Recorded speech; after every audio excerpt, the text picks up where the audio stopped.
सूबे की योगी सरकार और केंद्र की मोदी सरकार पर अखिलेश यादव आज जमकर बरसे। उन्होंने कहा कि विदेश नीति हो या सिलेंडर गैस की बात की जाए तो सरकार फेल हो गई है, हमसे अच्छा तो पाकिस्तान निकला। लाभ के साथ साथ बुरे दिन जाने वाले हैं।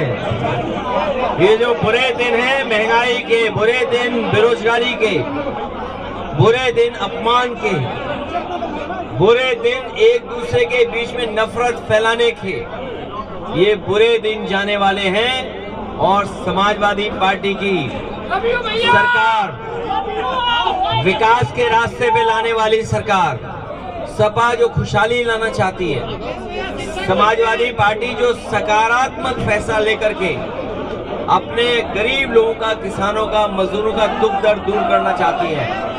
मैं भरोसा दिलाना चाहता हूं यहाँ की जनता को और आसपास के अपने लोगों को कि भविष्य में सरकार बनाएं और रोजगार, नौकरी के साथ साथ खुशहाली की तरफ ले जाने का काम हम लोग करेंगे।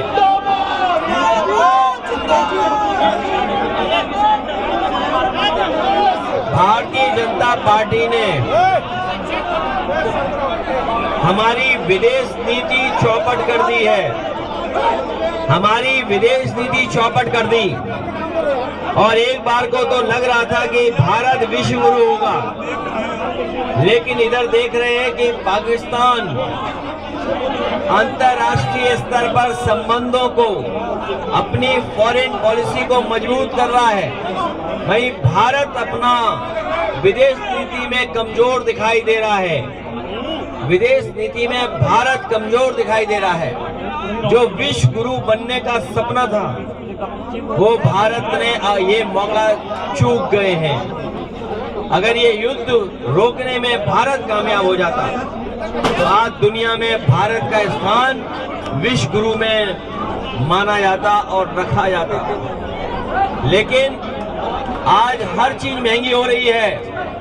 एलपीजी नहीं, ये लापता गैस है। और सिलेंडर को जब नापोगे, आप वजन लोगे तो कम निकलेगा। जैसे खाद की बोरी में चोरी, वैसे ही लाल वाले सिलेंडर में चोरी हो रही है। भ्रष्टाचार बढ़ा है, बेईमानी बढ़ी है और किसानों की आय दोगुनी करने का वादा भी इनका वादा नहीं रहा, इन्होंने धोखा दिया है। लेकिन इस बार हम सब लोग मिलकर के भारतीय जनता पार्टी को सबक सिखाएंगे।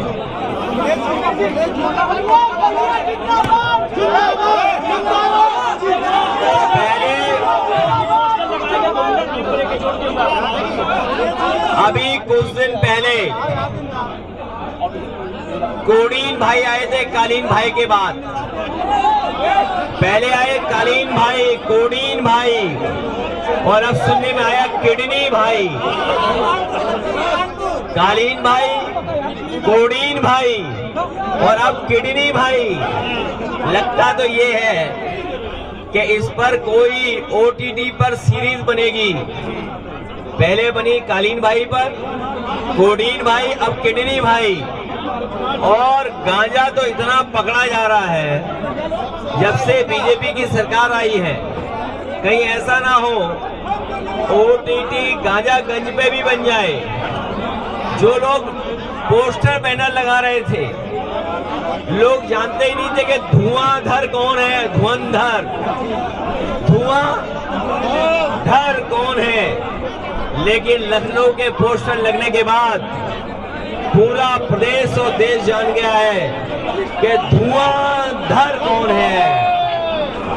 और लोग तो और भी बातें कर रहे हैं, वनस्पति की बात कर रहे हैं।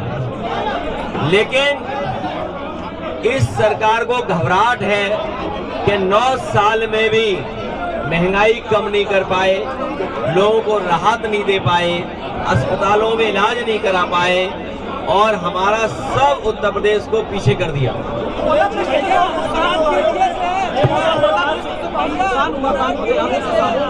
जो बारिश से नुकसान हुआ है, सरकार भरपाई करे, 100% किसानों को मुआवजा दे।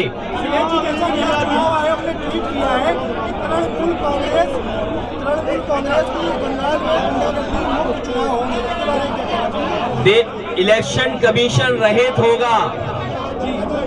तो न्याय मिलेगा, चुनाव निष्पक्ष होगा। Election commission Bharatiya Janata party के सारे पे काम कर रहा है।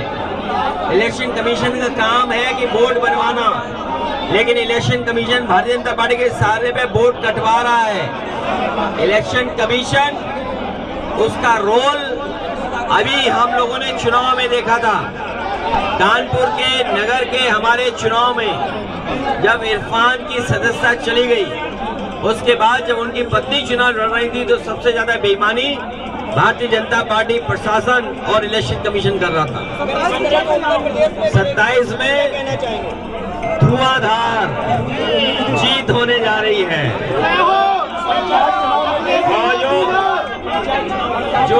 जो गांजा के धुरंधर हैं, जो गांजा के धुरंधर हैं, वो सरकार जाने वाली है। चुनाव जब होगा तब निर्णय लिया जाएगा। पंचायत चुनाव ये कराना नहीं चाहते हैं। सरकार घबरा रही है पंचायत चुनाव कराने से।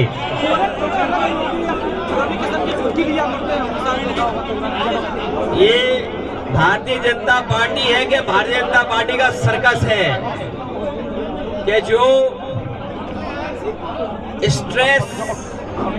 स्ट्रेस रिलीफ कह रहे हैं शायद।